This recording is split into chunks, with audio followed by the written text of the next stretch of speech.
Hello मेरे प्यारे से दोस्तों, जैसा कि हमने पिछले एपिसोड में देखा था कि चेन नान मर करके फिर से जिंदा हो जाता है और उसे दोबारा मारने के लिए यांची किंगडम के सारे ही कल्टीवेटर्स घेर लेते हैं और उसके ऊपर वो सारे ही कल्टीवेटर जैसे ही अटैक करते तभी आसमान से एक डिवाइन थंडर चेन नान के चारों ही तरफ गिरती है, जिसकी वजह से वो सारे के सारे सोल्जर्स एक ही ब्लास्ट के साथ पीछे छटक के गिर जाते हैं। और तभी वहां पे एंट्री होती है डोंग की, जो कि 5 टायर का हेवनली ड्रैगन था और चेन नान का दोस्त था। उस ड्रैगन को देख करके सबकी हालत खराब हो जाती है, मगर जब डोंग चेन नान की हालत देखता है इतनी खराब, वो यहाँ पे ताउरेन के ऊपर भड़क जाता है। तभी ताउरेन तुरंत ही अपनी स्वॉर्ड पे सवार होकर के वहां से भाग निकलता है। उसे भागता हुआ देख करके चेन नान कहता है कि डोंग उसका पीछा करो, मुझे उसे जान से मारना है।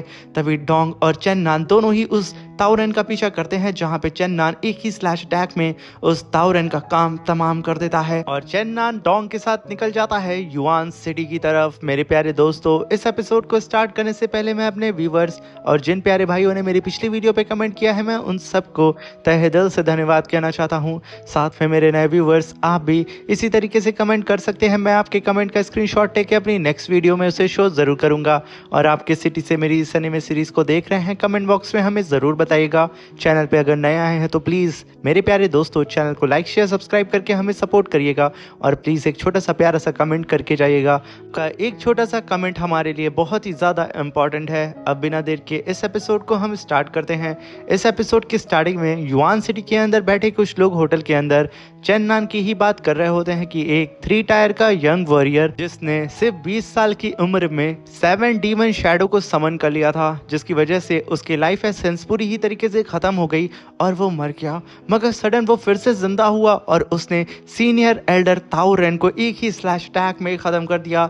वहीं पे हमें 2 कल्टीवेटर्स को दिखाया जाता है, जहां पे लेडी अपने एंसेस्टर से कहती है कि चेन नान आए दिन बहुत ही ज्यादा फेमस होते जा रहा है। तौर से उसने जो हाल ही में यांची किंगडम के अंदर जो कारनामा किया है, उसकी वजह से वो पूरे वर्ल्ड वाइड में फेमस हो रहा है। अभी वहां पे एंसेस्टर कहते हैं कि ईस्टर्न मार्शल आर्ट फाइनली अब वेस्टर्न वर्ल्ड में फेमस हो रहा है और शायद इस वजह से अब वेस्टर्न वर्ल्ड भी ईस्टर्न मार्शल आर्ट पे अपनी नजर बनाएगा और उसे समझने की कोशिश भी करेगा। मगर मिस जू, जिस तरीके से चेन नान इतने कम एज में पॉपुलर हो रहा है, सब कुछ ब्लेसिंग नहीं बल्कि उसके लिए कर्ज साबित होगा, क्योंकि इतने कम एज में उसने वो कारनामा कर दिखाया है जिसे कर पाना बहुत ही मुश्किल है और इसी वजह से उसके दुश्मन भी बहुत बढ़ चुके होंगे। तभी हम चेन नान को देखते हैं जो कि हॉट वाटर के अंदर बैठ के अपने मेरिडियंस को हील कर रहा होता है।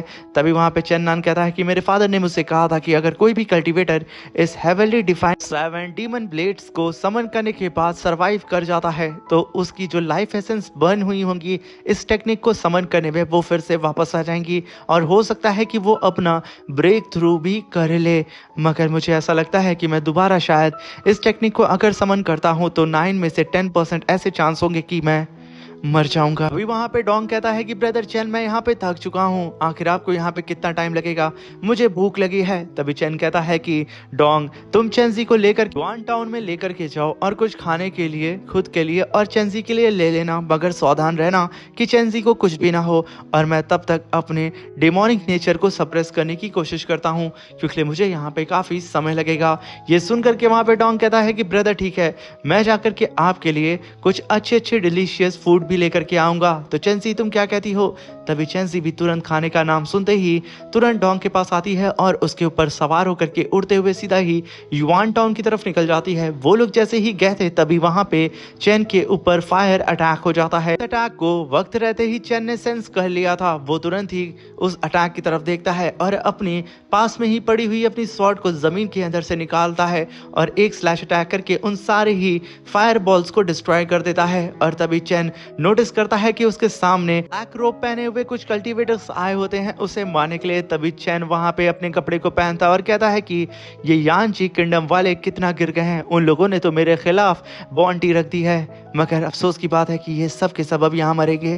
तभी वहां पे उन ब्लैक रोब का मास्टर अपने सारे ही साथियों से कहता है कि ये सही मौका है, अब हमें इस चेन नान को यहीं पे मार देना चाहिए क्योंकि इसकी पावर अभी तक रिकवर नहीं हुई है। कहने के साथ वो लीडर चेन नान के ऊपर आइस अटैक करके उसे फ्रीज करने की कोशिश करता है। चैन उस अटैक को अपनी तरफ आता हुआ देख करके वो तुरंत ही अपनी स्वॉर्ड को समन करता है और जमीन से जितने भी आइस निडल्स बाहर निकल रहे थे, चैन अपनी स्वॉर्ड से उन सबको फाड़े जा रहा होता है और बहुत ही तेजी से उस लीडर के करीब जा रहा होता है। ये देख करके वो लीडर अपनी पावर को बढ़ा देता है और चैन से फाइट करने की कोशिश करता है, मगर चैन अपनी थंडर की स्पीड का इस्तेमाल करके एक ही स्लैश अटैक उस लीडर को करता है। एक स्लैश अटैक में उस लीडर का काम तमाम हो जाता है और वो जमीन पे गिर जाता है।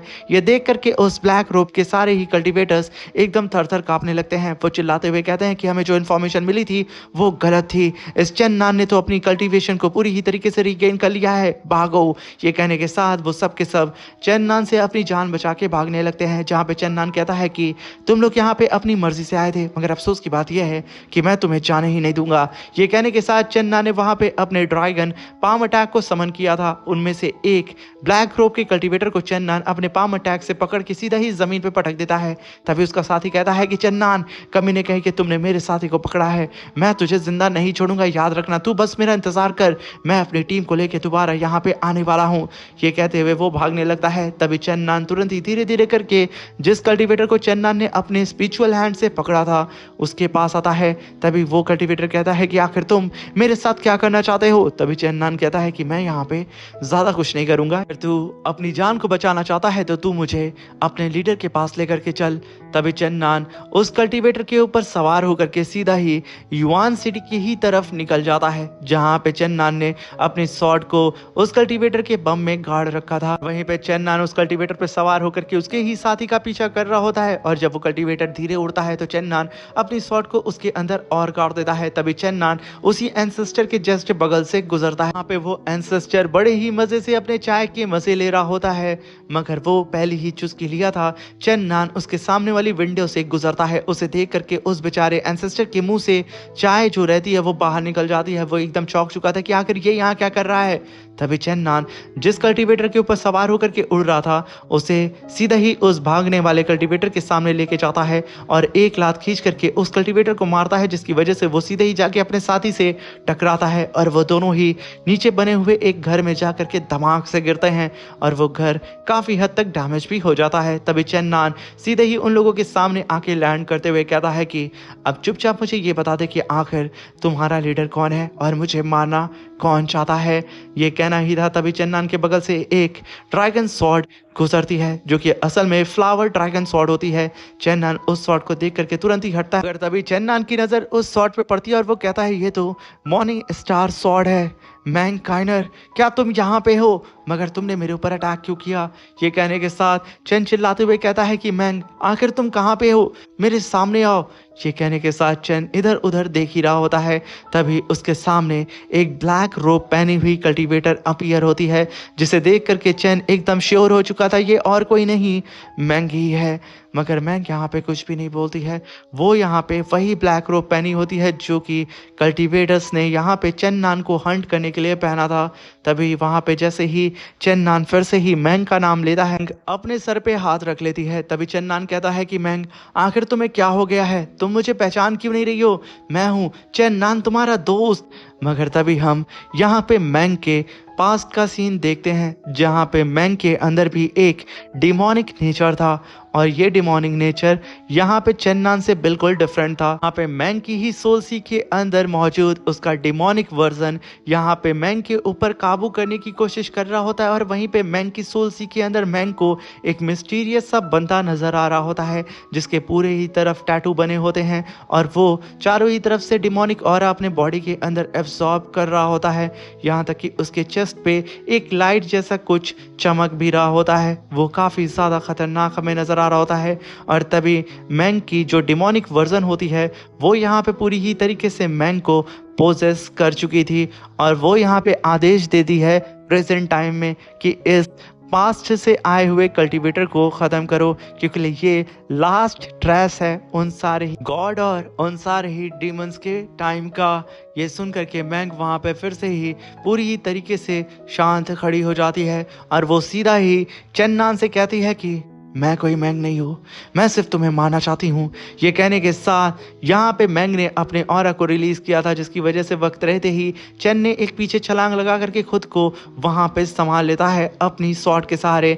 मगर यहाँ पे चेन्नान को समझ में आ जाता है कि यहाँ पे अपने होश में नहीं है। तभी मैंग वहां पे अपने लोटस को समन करती है और साथ में अपने ड्रैगन व्हील्स को भी समन कर लेती है, जहाँ पे मैंग ने अपने ड्रैगन व्हील से सीधा ही चेन के ऊपर अटैक कर दिया था। यहाँ पे चेन्नान अभी भी मैंग को समझाने की कोशिश कर रहा होता है और उसे होश में लाने की कोशिश कर रहा होता है, और साथ में अपनी स्वॉर्ड से उन सारी ही ड्रैगन व्हील्स को डिस्ट्रॉय करते हुए काफी जल्दी से वो मैंग के करीब पहुंचने की भी कोशिश कर रहा होता है।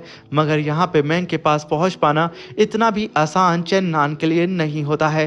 तभी चेन उन सारे ही ड्रैगन व्हील्स को डिस्ट्रॉय करते हुए एक लंबी छलांग लगाता है और अपनी स्वॉर्ड को चार्ज करते हुए सीधा ही एक छोटा सा मामूली अटैक मैंग के ऊपर कर देता है। मगर मैंग सिर्फ अपने पाम की पावर से चेन की स्वॉर्ड को सिर्फ 2 उंगलियों से पकड़ लेती है। ये देख करके यहाँ पे चेन्नान के होश उड़ जाते हैं कि आखिर मैंग इतनी ज्यादा पावरफुल कैसे हो सकती है कि उसने मेरे स्वॉर्ड अटैक को यहाँ पे सिर्फ अपने हाथ से रोक लिया। ये सोच के उसका दिमाग यहाँ पे पूरी ही तरीके से घूम रहा होता है। मगर उससे पहले ही यहाँ पे मैंग ने अपने पाम अटैक को समन कर लिया था। वो अपने हाथ को लहराते हुए अपनी स्पिरिचुअल एनर्जी को अपने पाम में गैदर करती है और एक पाम अटैक सीधा ही यहाँ पे चेन्नान के बेली पे दे मारती है। ये अटैक सीधे ही जाकर के चेन्नान की बेली पे हिट करता है और वो सीधा ही पीछे छटक के जाके गिर जाता है। मगर वो फिर से खुद को वहां पे स्टेबल करता है। मगर तभी हम देखते हैं कि मैंग अपनी स्वॉर्ड को लहराते हुए सीधे ही एक जंप लगाती है चेन्नान की तरफ और अपनी ड्रैगन व्हील्स को वो फिर से समन कर लेती है और उससे वो लगातार चेन के ऊपर अटैक भी कर रही होती है। जहाँ पे चेन उन सारी ही ड्रैगन व्हील से अपनी स्वॉर्ड से फाइट करते हुए उन्हें इधर उधर फेंक रहा होता है। मगर तभी हम देखते हैं कि मैंग अपनी स्वॉर्ड को लेकर के चेन के बेहद करीब आ चुकी थी। चेन इस अटैक के लिए बिल्कुल तैयार नहीं था, वो एकदम शॉक्ड हो चुका था क्योंकि यहाँ पे मैंग की स्वॉर्ड चेन के फोरहेड के करीब पहुंच चुकी थी। मगर तभी आसमान से डोंग और चेंजी की आवाज आती है, बिग ब्रदर रुको मैं आ रहा हूँ। मगर तभी वहां पे मैंग की भी नज़र आसमान में सीधे ही डोंग के ऊपर पड़ती है, जिसकी वजह से वो कुछ पल के लिए डिस्ट्रैक्ट हो जाती है। मगर तभी चेन अपनी स्वॉर्ड को लहराते हुए मैंग की स्वॉर्ड को पीछे ढकेल देता है और वहीं पे मैंग तुरंत ही पीछे हटती है और अपने सामने जब बहुत ही तेजी से उस 5 टायर होली ड्रैगन को आता हुआ देखती है, वो एकदम चौंक चुकी थी। वहीं पे डोंग चिल्लाते हुए कहता है कि मैं इस टोपी पहनी वाली लड़की को नहीं छोड़ूंगा। ये सुन करके यहाँ पे मैंग तुरंत ही अपनी स्वॉर्ड को समन के एक घर के ऊपर चढ़ जाती है और अपनी थंडर और अपनी फ्लावर की पावर को अपनी स्वॉर्ड के अंदर फ्यूज करती है और सीधा ही मल्टीपल स्लैश अटैक डोंग के ऊपर कर देती है, क्योंकि उसे अच्छी तरीके से पता था कि डोंग 5 टायर का हेवेली होली ड्रैगन है। अगर वो यहाँ पे मैंग के ऊपर पहले अटैक कर देगा तो मैंग को यहाँ पे काफी खतरनाक इंजरी हो सकती है। वहीं पे चेन्नान जब ये देखता है कि डोंग की तरफ स्वॉर्ड अटैक जा रहा है जहाँ पे खुद चेन्सी भी है, तभी वहां पे चेन्नान एक लंबी छलांग लगाता है और तुरंत ही उन मल्टीपल स्वॉर्ड अटैक के सामने जाके खड़ा हो जाता है और अपनी स्वॉर्ड को जायंट फॉर्म में ला करके काफी पावरफुल स्वॉर्ड स्लैश अटैक सीधे ही उस मल्टीपल स्वॉर्ड अटैक के ऊपर करता है, जिसकी वजह से वहां पे काफी बड़ा स्पिरिचुअल ब्लास्ट होता है। इस ब्लास्ट के आड़ में तुरंत ही वहां पे मैंग अपने फ्लावर को समन करती है। वहीं पे चेन्नान जो कि इस ब्लास्ट की वजह से थोड़ा सा पीछे खिसक चुका था, मगर वो यहाँ पे खुद को नीचे गिरने से स्टेबल करने लगता है। मगर तभी वहां पे डोंग भी चेन के पीछे आ जाता है और वहीं पे मैंग अपने फ्लावर पे सवार होकर के इस ब्लास्ट की आड़ में तुरंत ही वहां से भागने लगती है, जहां पे डोंग ने सीधे ही आकर के चेन्नान को अपने ऊपर बैठा लिया था। चेन भी बड़ी शानदार ही तरीके से डोंग के ऊपर आकर के लैंड करता है, जहां पे डोंग चिल्लाते हुए कहता है कि लड़की रुक जाओ, मैं तुझे नहीं छोड़ूंगा। ये कहते हुए वो बहुत ही तेजी से उस मैंग का पीछा करने लगता है। मगर तभी वहां पे चेन्नान कहता है कि डोंग यहाँ पे शांत हो जाओ, अभी के लिए हमें यहाँ से निकलना होगा क्योंकि ये जगह सेफ नहीं है और मुझे कैसे भी करके चेन्जी को प्रोटेक्ट करना है, इसलिए जल्द से जल्द एकेडमी की तरफ चलो और इस लड़की को यहाँ पे छोड़ दो। तभी हम देखते हैं कि मैंग ने जो मास्क पहना था वो गुस्से में वो उस मास्क को तोड़ देती है और कहती है कि मैं अगली बार इस होली ड्रैगन को किसी भी कीमत पे मार के रहूंगी, इसकी हिम्मत कैसे हुई मेरी फाइट के बीच में आने में।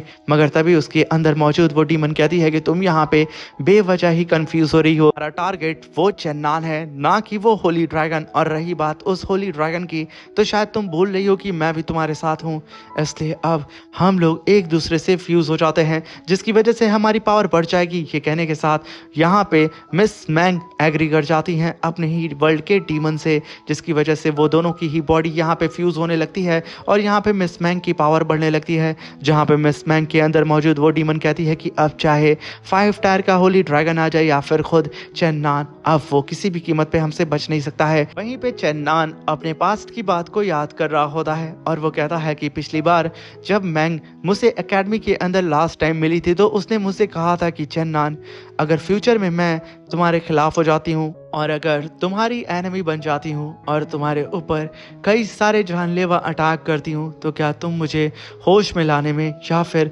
मुझे बचाने में अपने एफर्ट्स लगाओगे? तभी वहाँ पे चेन कहता है कि क्या बेवकूफ़ी भरी बातें तुम कर रही हो। चेन्नान प्रेजेंट में आता और कहता है कि क्या मैंग को यहाँ पे पहले ही से ही अंदाजा था कि वो इस तरीके से डिमोनिक पावर से चारों ही तरफ से गिर जाएगी। फिर वहाँ पे चेंजी को सहलाते हुए उसकी तरफ देखता है और वो गौर करता है कि चेंजी की सारी ही इंजरी आधे दिन के अंदर हील हो गई हैं। उसे समझ में नहीं आता है कि आखिर एक छोटी सी बच्ची कैसे खुद को इतनी जल्दी हील कर सकती है, जिसे कल्टीवेशन भी करने नहीं आता है।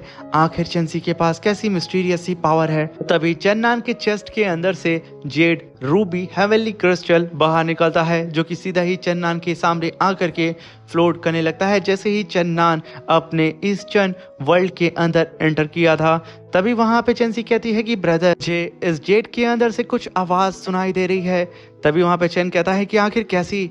तभी चेंसी कहती है कि ब्रदर, मैं तो क्लियर नहीं बता सकती हूँ, वेट मुझे सुनने दे। ये कहने के साथ चेंसी कान लगा करके उस आवाज़ को सुनते हुए कहती है कि बिग ब्रदर, ये आवाज़ इतनी क्लियर नहीं है, मगर मुझे इसके अंदर से किसी लड़की की आवाज़ आ रही है। क्या ये कोई हमारी बिग सिस्टर है? तभी वहाँ पे चेन कहता है कि इसका मतलब पिछली बार जब मैंने वो सारी ही आवाज़ इस जेट के अंदर से सुनी थी, वो कोई इल्यूजन नहीं था, बल्कि यकीनन इस जेट के अंदर कोई ना कोई स्पिरिट या फिर कोई मिस्ट्री छुपी हुई है। ये जब भी इस वेस्टर्न वर्ल्ड में आता है तो ये रिएक्ट करने लगता है। तभी वहाँ पे चेन कहता है कि मुझे यहाँ पे कुछ ना कुछ इस जेट को लेकर के रिसर्च करनी ही होगी। आखिर इस जेट के अंदर कोई स्पिरिट है या फिर कोई हेवनली पावर, आखिर ये क्या चीज़ है? ये कहने के साथ चेन अभी भी उस जेट की तरफ देख रहा होता है जहाँ पे चेंजी उसे छूने की कोशिश करती है, मगर तभी डोंग रुक जाता है और चेन से कहता है कि ब्रदर, ये सामने फॉग कैसा है? तभी वहाँ पे चेन नान कहता है कि यार, मुझे समझ में नहीं आ रहा है कि चारों ही तरफ ये फॉग कहीं नहीं फैला है, सिर्फ एक ही जगह पे ये रेड डिमोनिक फॉग हमें नज़र क्यों आ रहा है? आखिर यहाँ पे क्या है? तभी चेन उस फॉग के अंदर देखता है जहाँ पे एक बंदा उस फॉग के अंदर अपने मेंशन के अंदर बैठा होता है और ये कल्टीवेटर बिल्कुल मैंग की सोल सी के अंदर जो हमें कल्टीवेटर दिखा था उसी के ही तरह था और उसके भी चेस्ट पे अजीब तरीके की लाइट अपीयर हो रही थी। तभी वो बंदा अपनी आंख खोलता है, जिसकी वजह से चैन जो कि उस फॉग के अंदर देख रहा था वो एकदम घबराते हुए पीछे हटता है और कहता है कि डोंग, बेहतर हमारे लिए यही होगा कि हम इसे अवॉइड करके दूसरे रास्ते से अपने एकेडमी की तरफ चलें। ये जगह मुझे कुछ ज़्यादा ही घातक नज़र आ रही है। ये सुन करके डोंग भी वहाँ पे कुछ भी नहीं बोलता है और तुरंत ही अपने रूट को बदल देता है। तभी चैन कहता है कि यहाँ पे लगभग 10,000 साल बीत चुके हैं। मुझे समझ में नहीं आ रहा है कि आखिर सारे डीमंस और सारे ही गॉड्स मारे कैसे गए और मैं डीमन और गॉड्स के ग्रैब यार्ड से कैसे सिर्फ मैं ही अकेला जिंदा हुआ हूँ। और यहाँ पे 10,000 साल पहले जो भी चीज़ें हुई थी उससे रिलेटेड हिस्ट्री में कोई रिकॉर्ड ही नहीं है। जैसे कि जितने भी मॉर्टल्स यहाँ पे बचे थे, यानी कि नॉर्मल ह्यूमंस, क्योंकि लिए एंशियंट गॉड और डीमंस वो सब मारे जा चुके थे। बचे थे तो सिर्फ वो सारे ही ह्यूमंस। क्या ह्यूमंस ने 10,000 साल पहले की सारी ही हिस्ट्री को जला दिया है? इसी वजह से शायद मुझे यहाँ पे कुछ भी हिस्ट्री के रिकॉर्ड्स नहीं मिल रहे हैं 10,000 साल पहले के। आखिर मैं उन सब चीज़ों को कैसे ढूंढूंगा? आखिर मैं कैसे पता करूंगा कि आखिर 10,000 साल पहले मेरे साथ क्या हुआ था, इस वर्ल्ड के साथ क्या हुआ था, सारे डीमन, सारे गॉड्स के साथ क्या हुआ था, आखिर उन सबको किसने मारा था? ये सारी बातें यहाँ पे चन्नान सोच रहा होता है। तभी डोंग कहता है कि चैन, वो देखो 2 ड्रैगन वॉरियर्स अपने ड्रैगन पे सवार होकर के आ रहे हैं। वहां पे चन्नान के सामने 2 ड्रैगन वॉरियर अपीयर होते हैं अपने ड्रैगन के साथ और वो लोग चन्नान को ग्रीट करके कहते हैं कि गार्डियन हीरो ऑफ ईस्टर्न चू, चेन नान, आपका स्वागत है हमारे शैनदान एकेडमी के अंदर। डीन आपका इंतज़ार कर रहे हैं, प्लीज़ हमारे साथ चलें। तभी चेन कहता है ठीक है। तभी वहाँ पे चेन्जी कहती है कि ब्रदर आखिर ये डीन कौन है। तभी चेन नान कहता है कि वो हमारे एकेडमी के प्रिंसिपल हैं। तभी सीन शिफ्ट होता है और हमें डीन को दिखाया जाता है, जो कि चेन नान से कहते हैं कि चेन नान, इतनी जल्दी तुम्हें बुलाने का सिर्फ एक ही मकसद था, क्योंकि हाल ही में जल्दी यहाँ पे डेथ फॉरबिडन लैंड अपीयर होने वाला है। तभी हम वहाँ पे थर्ड एल्डर और सेकंड एल्डर को भी देखते हैं। पे चैन डिन की बात को सुन करके एकदम शॉक्ड हो चुका था और वो कहता है कि आखिर ये डेथ फॉरबिडन लैंड क्या है। तभी सेकंड एल्डर कहते हैं कि चैन, हमारे शेनलान एकेडमी के हिस्ट्री रिकॉर्ड में लिखा हुआ है कि 100,000 माउंटेन के एकदम डीप में एक डेथ फॉरबिडन लैंड मौजूद है, जो कि चारों ही तरफ से एंशिएंट फॉर्मेशन से घिरा हुआ है, जो कि 100 ईयर्स में सिर्फ एक ही बार अपीयर होता है। तभी थर्ड एल्डर कहते हैं कि लीजेंड्स के हिसाब से ये जो डेथ फॉरबिडन लैंड है, इसके अंदर कई सारे कल्टीवेटर्स की बॉडीज भी मौजूद है, जो कि इसके अंदर जाके मारे जा चुके थे। उन सारे ही कल्टीवेटर्स की बॉडी तो मर चुकी है, मगर उनका हार्ट अभी भी जिंदा है। ये सुनकर के चेन काफी शॉक्ड होता है। तभी डीन चेन नान को बताते हैं कि हिस्ट्रिकल रिकॉर्ड के हिसाब से ये भी बताया जाता है कि चेन नान एक कल्टीवेटर है, जो कि डेथ फॉरबिडन लैंड के अंदर मौजूद है, जिसकी बॉडी तो मर चुकी है मगर उसका हार्ट अभी भी जिंदा है। उसके पास हेवन एंड अर्थ की पावर है। वो अपने दम से हेवन एंड अर्थ को भी घुटने टेकने पे मजबूर कर सकता है, मगर हिस्ट्री के रिकॉर्ड में ये कहीं पे भी मेंशन नहीं है कि वो बंदा डीमन है या फिर एक गॉड। वो अच्छा है या फिर बुरा, इसके बारे में हमें कोई भी नॉलेज नहीं है।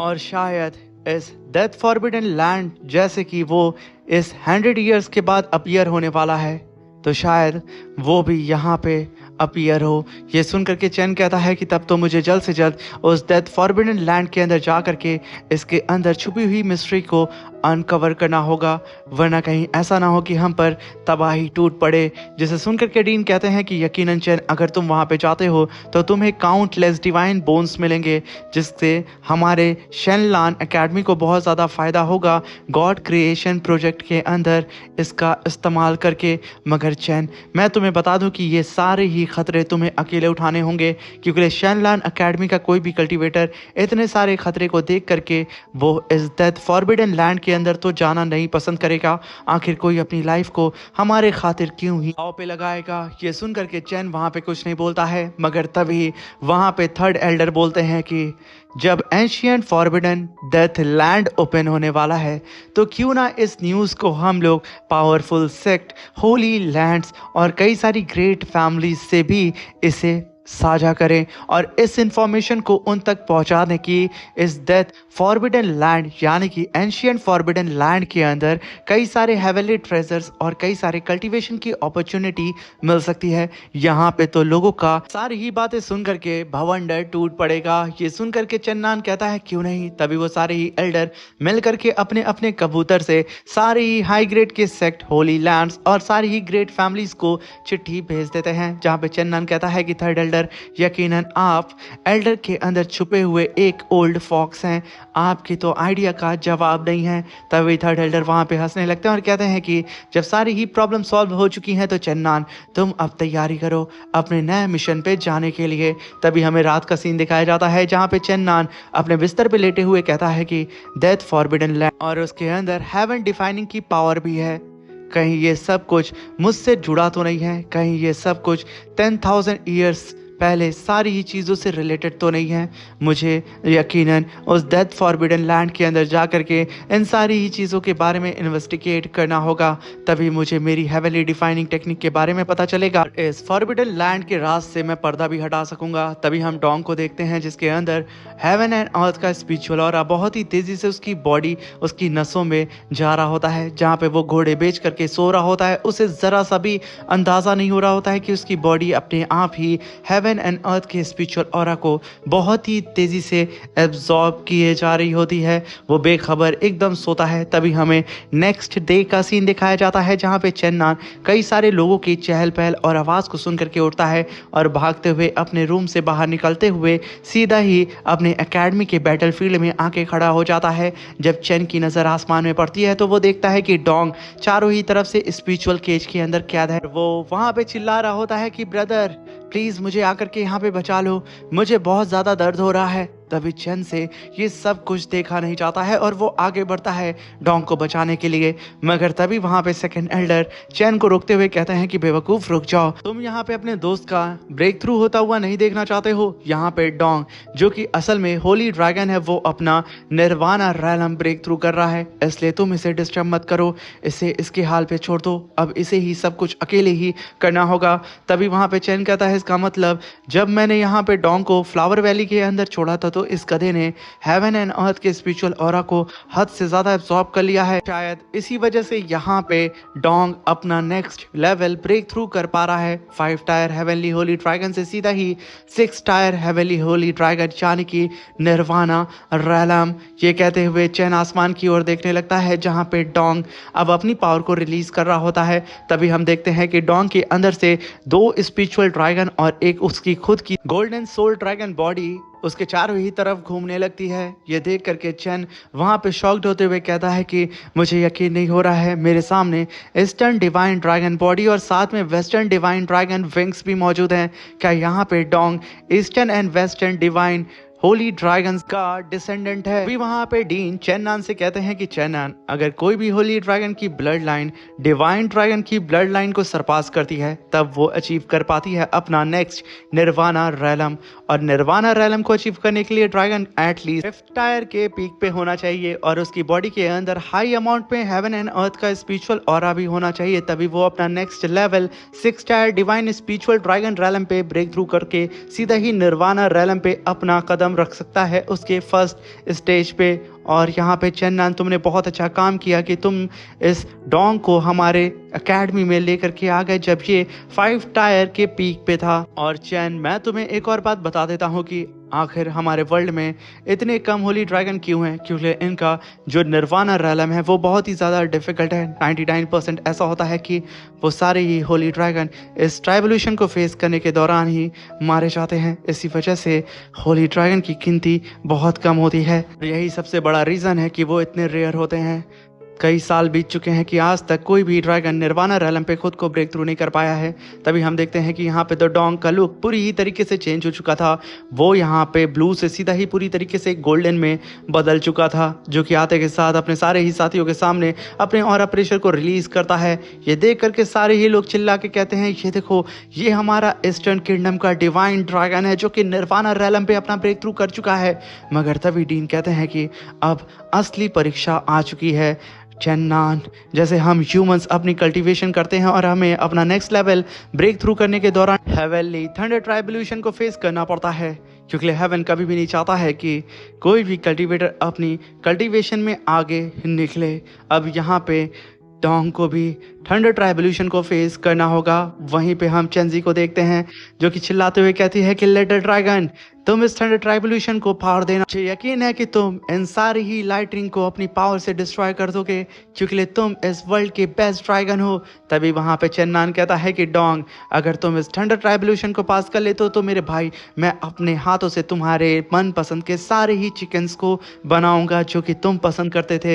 ये मेरी तरफ से एक ट्रीट होगी, मगर तुम्हें यहाँ पे हम लोगों के खातिर इस थंडर ट्राइबल्यूशन को ये दिखाना होगा कि तुमसे ज़्यादा पावरफुल कोई भी नहीं है। तभी हम देखते हैं कि आसमान से हेवन ताऊ काफ़ी पावरफुल थंडर स्ट्राइक सीधा ही डोंग के ऊपर कर देते हैं। तभी डोंग भी सीधा ही जाकर के भिड़ जाता है उस थंडर स्ट्राइक से। एक ही बार में अपनी पावर को रिलीज करके उस थंडर स्ट्राइक के चिथड़े उड़ा देता है। तभी हम देखते हैं कि आसमान में फिर से एक और थंडर स्ट्राइक अपीयर होती है जो कि बहुत ही तेजी से पिछली वाली से ज़्यादा पावरफुल भी नजर आ रही होती है और डोंग की तरफ बढ़ने लगती है। तभी वहाँ पे डोंग अपनी फायर को समन करता है और सीधा ही रोड करते हुए उस थंडर स्ट्राइक के ऊपर अटैक कर देता है। जैसे ही वो दोनों ही पावर आपस में टकराती है, वहां पे फिर से काफी बड़ा स्पिरिचुअल ब्लास्ट होता है और सब के सब एकदम दहल चुके थे। मगर अब बारी थी फाइनल हेवनली थंडर स्ट्राइक की, जो कि आसमान में सारे ही क्लाउड को गैदर करता है और सबसे ज्यादा पावरफुल थंडर स्ट्राइक को समन करता है। ये देख करके वहां पे डोंग भी चुप नहीं रहता है। वो वहां पे हेवन एंड अर्थ के स्पिरिचुअल ऑरा को गैदर करना स्टार्ट कर देता है और अपनी बॉडी के अंदर रिफाइन भी करना स्टार्ट कर देता है, जिसकी वजह से उस थंडर स्ट्राइक की जैसे पावर बढ़ रही होती है, वहीं पे डोंग की भी पावर बढ़ रही होती है। ये देख करके डीन कहते हैं कि यकीनन ये होली ड्रैगन डोंग बहुत ही ज़्यादा लाजवाब है। वहीं पे डोंग इतनी तेज़ी से रोर करता है हेवन दाऊ को देख करके कि पूरा का पूरा आसमान दहल जाता है। जैसे ही यहाँ पे डोंग ने हेवन एंड अर्थ की पूरी स्पिरिचुअल पावर को अपने अंदर एब्जॉर्ब कर लिया था, वो सीधा ही भिड़ जाता है उस फाइनल थंडर स्ट्राइक से, जहाँ पे एक काफ़ी बड़ा स्पिरिचुअल ब्लास्ट होता है और यहाँ पे डोंग ने तो पूरे के पूरे थंडर स्ट्राइक के फॉर्मेशन को ही डिस्ट्रॉय करके रख दिया था। इस सक्सेस को देख करके शनलैन एकेडमी के सारे ही डिसेबल्स की खुशी का ठिकाना नहीं होता है। वो सब के सब वहां पे चिल्लाना शुरू कर देते हैं कि फाइनली हमारे इस चंचू किंगडम में हमारा निर्वाणा होली ड्रैगन अपीयर हो चुका है। तभी आसमान पूरा सफ़ेद हो जाता है और डोंग सीधे ही अपने साथियों के पास आकर के लैंड करने लगता है, जहां पे चेंजी कहती है कि लिटिल ड्रैगन तुम अब और भी ज़्यादा खूबसूरत लग रहे हो, जल्दी से मेरे पास आओ। तभी वहां पे डोंग सीधे ही आधा है लैंड करता है सीधा चन्नान के पास, जहाँ पे चन्नान कहता है कि अब तो मुझे फाइनली मार्केट जाना होगा डोंग, तुम्हारे लिए कई सारे चिकन को लाने के लिए, और जैसे ही मुझे फ्री टाइम मिलेगा मैं तुम्हारे लिए उसे सारा का सारा कुक करूंगा और उसमें सारी ही तुम्हारी मनपसंद चीजें होंगी। तभी वहां पे चेंजी कहती है कि बिग ब्रदर सुने तो आखिर आसमान फिर से यहाँ पे इतना डार्क क्यों हो रहा है। तभी वहां पे चेन्नान भी आसमान में देखता है और तभी हम उस मिस्टीरियस से माउंटेन को देखते हैं। जब चैन अपनी एकेडमी में आ रहा था, ये माउंटेन उसे रास्ते में मिलता है। ये वही माउंटेन होता है जिसके अंदर से डेमोनिक फॉग बहुत ही तेज़ी से बाहर निकल रहा होता है और इधर चैन अपने दोस्तों के साथ खुशी हो रहा था। मगर तभी आसमान धीरे धीरे करके सफ़ेद से लाल होने लगता है। तभी सबकी नज़र भी आसमान में पड़ने लगती है और सब के सब वहाँ पे घबराने लगते हैं कि आखिर सडन यहाँ पे क्या हो रहा है, ये सब चीज़ें क्या हो रही हैं। मगर तभी धीरे धीरे करके पूरा का पूरा शनलैन एकेडमी चारों ही तरफ से रेड फॉग से घिर चुका था और सारे ही डिसेबल्स के अगल बगल वो रेड फॉग मौजूद होता है, जिसे देख करके सबकी कपकपी छूट जाती है कि आखिर अब कौन हमारे एकेडमी में नई मुसीबत आ गई है। इसी के साथ मेरे प्यारे दोस्तों ये शानदार सा एपिसोड खत्म होता है। वीडियो अच्छी लगी हो तो प्लीज़ चैनल को लाइक शेयर सब्सक्राइब करके हमें सपोर्ट ज़रूर करिएगा और एक कमेंट ज़रूर करके जाइएगा। Thank you for